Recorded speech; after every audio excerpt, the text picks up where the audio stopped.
Kemudian tekanan terhadap kaum muslimin bagaimana? Jelas ada tekanan, tapi Rasulullah SAW relatif aman. Hampir nggak ada yang mencelakai Rasulullah SAW. Kenapa? Karena wibawa Bani Hashim.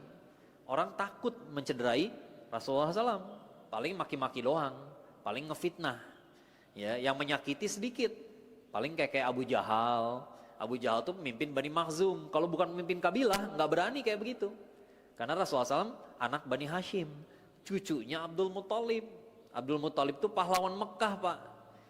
Dulu ketika Raja Abroha datang bawa pasukan gajah, dia ngobrol sama siapa? Sama Abdul Muthalib. Dipanggil dulu Abdul Muthalib keluar. Jadi mereka bikin perkemahan di luar kota Mekah, ya, pasukan gajah nih, ya, Raja Abroha dipanggil Abdul Muthalib, datang. Ya, Abdul Muthalib nanya, "Mengapain ke sini?" "Saya mau ngancurin Ka'bah." Ya. Kata Abdul Muthalib, "Oh, Ka'bah udah ada yang punya, itu punya Allah."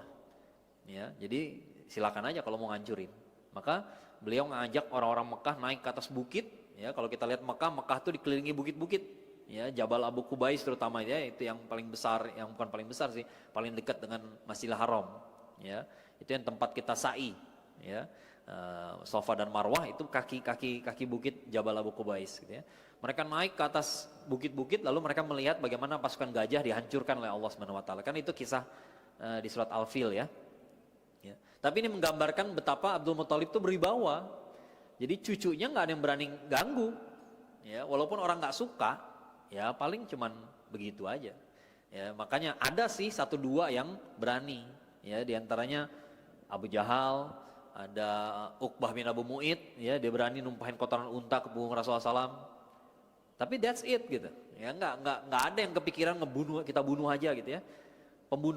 Usaha pembunuhan terhadap Rasulullah SAW baru terjadi menjelang hijrah, di malam ketika Rasulullah SAW pergi, ya, ke Gua Thaur. Ya, udah terlambat tapi kan. Ya, kenapa sih baru tahun ke-13 kenabian mereka memutuskan membunuh Rasulullah SAW? Karena nggak mudah. Ya, kalau ngebunuh Rasulullah SAW tandanya perang sama Bani Hashim. Karena Bani Hashim walaupun nggak beriman sama Rasulullah SAW, mereka solider. Ya, itu ada namanya asobiyah yang kita orang Indonesia nggak mudah memahaminya gitu. Jadi ini perlu diingat-ingat, orang Arab jahiliyah itu kayak begitu. Ya, ini karena kondisi psikologis kayak begini nggak ada di luar orang Arab jahiliyah. Ya.